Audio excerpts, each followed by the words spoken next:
Hello, today we're going to be doing a painting, a really expressive painting of this beautiful lily pond with all of this expressive kind of texture implied within the pastels and the marks.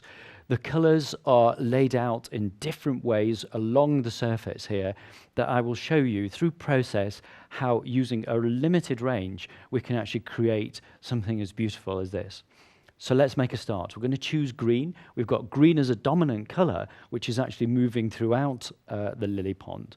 However, there are different tones of green which we need to explore and celebrate with reflective light and so on. So let's get starting.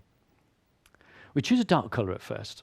And with the dark colour, we're able to look at our reference photograph over here and start to build up lots of different expressive marks. I'm using a unison pastel here, which is a soft one.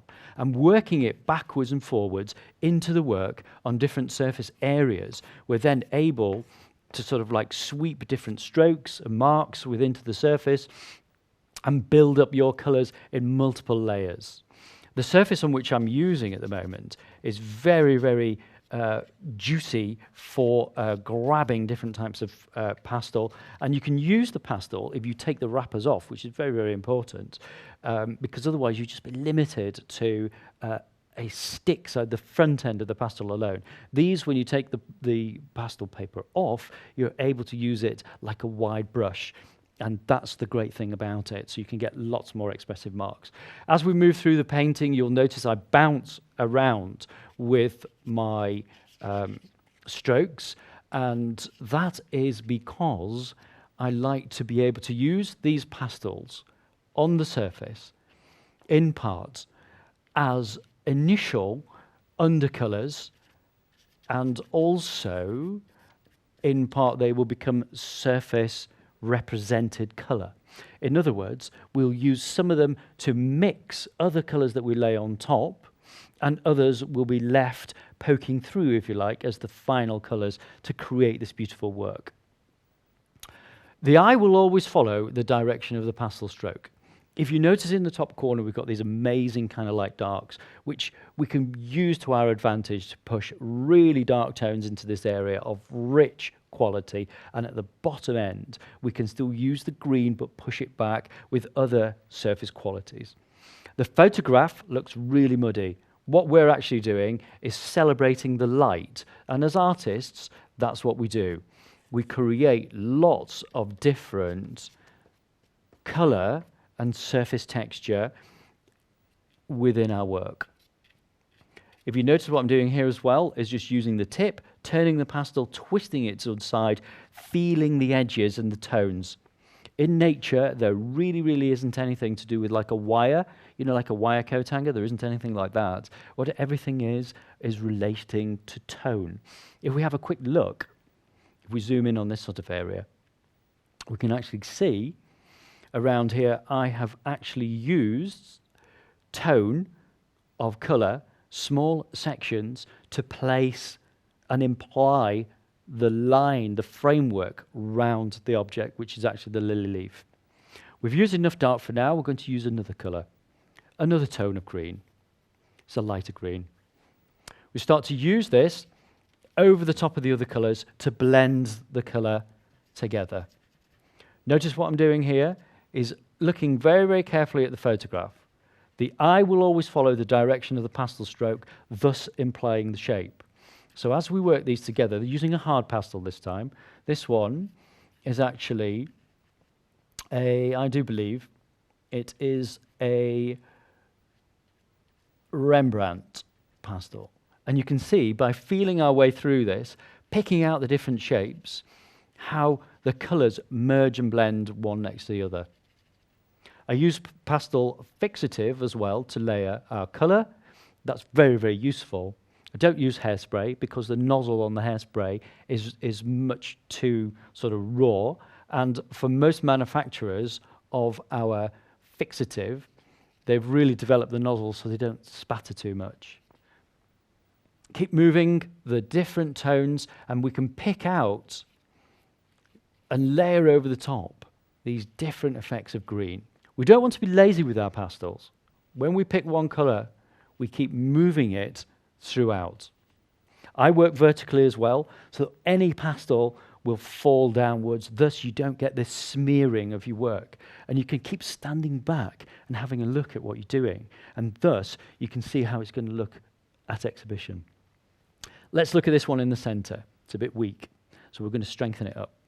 So we're just going to pull some of these amazing pastel strokes, follow the shape of what we've got, and keep digging in like that and feeling our way through it, drawing and painting, using it expressively, keep moving the pastel around. Down here, look, when you pick one color up, it's a bit like kaleidoscope art, or when you were a child, when you actually looked through a kaleidoscope, you saw lots of different colors in different areas. Well, that's exactly the same thing that we're doing here. When we pick one color, we're looking for it in different areas. And as we work this together, you can see how beautifully it gets built up and how it kind of like changes in tone and procedure. We've got two beautiful fish here, but we're going to come back to that a little later. This fish is blue. We know that fish aren't blue, but it will help with our darks, because what we'll be able to do then is use the blue as an undercolor when we apply our much richer, darker colors later to show that darker koi carp. So we're also looking at two opposites here. We've got red and green, which are complements of color. The lovely red lilies that we've seen in the photograph, they act as these amazing pinpoints where the eye will travel through your painting, as it will through the direction of your line stroke. Therefore, we've got reds and greens in different shades, really, really beautiful on the eye. Okay, we're going to brighten it up. This is a square pastel, if you notice, and this one is an inscribe. Inscribe pastels, you can actually hear this if we're a little quiet for just one moment. You can see that on the surface, and it's really pulling out some really bright tones in these lily leaves. Notice how it mixes here. If we do a quick close-in look, we can actually see how we can use these pastels to intermix. There's none of this finger blending, none of that going on. We allow the pastels themselves to do the job for us. Further down in this sort of area, it acts like paint when you start to work like this. And you can feel that kind of really expressive work. As we start to work over here now, you can see how we tighten up these sorts of shapes. We'll use a few darks and show you how that will pull the atmospherics of this into really, really beautiful areas. We start to work around this using this big pastel on the side, hard pastel stroke, and that will give us these wonderful kind of expressive sort of marks, deep, chunky shapes, and we follow the river, the flow of the water. Really deep underneath, we can like really put some vigor behind our marks here, and also look into the center of the piece. Digging across here like this, pushing darker color to create really amazing sort of shadow tones underneath our lilies, which will lift them slightly off the surface. Notice how that works down here, and the pressure at which we apply our pastel strokes also give you the tone that's left on the surface. Here we can push this one into a knot and out, because pastels are really forgiving.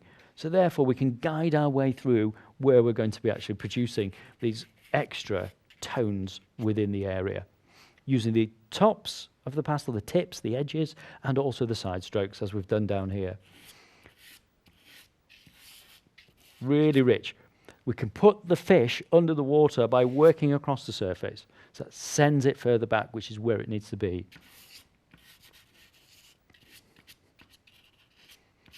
Keep using this beautiful blue, and back in the top surface, top corner, we can really celebrate that by using these kind of like expressive mark strokes inside here.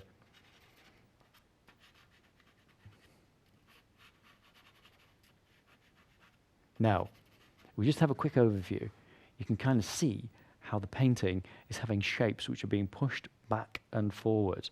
We want to work our lighter tones in the top, which we're going to do here. We're going to take some of the lighter yellows and look at the way in which you get reflective light. This is a unison again, and as we start to blend those pastels together, you can now see why I haven't actually used my finger. There's no need, because this carries one piece of pastel, and it's the pressure at which you apply which gives you this implication of water being moved by air currents and also by just gentle movement. And the fish themselves underneath the water create all these amazing sorts of ripples. Blending the pastel here, if we kind of like get a close-up on it, you can actually see by doing side strokes how you can intermix and blend, how a colour cream, when mixed with other colours, then becomes another colour altogether. In different ways you can use this all over the type of pastel surface, which I'll show you here in the green, how we can actually imply that, and how one colour alone becomes a key colour that's used throughout the painting to create this amazing, beautiful piece of work which is being developed. So here you can see the finished painting, which has actually been developed over time, not too long, using this very, very expressive process, so that we end up with this fantastic, colourful, resolved, expressive work of art.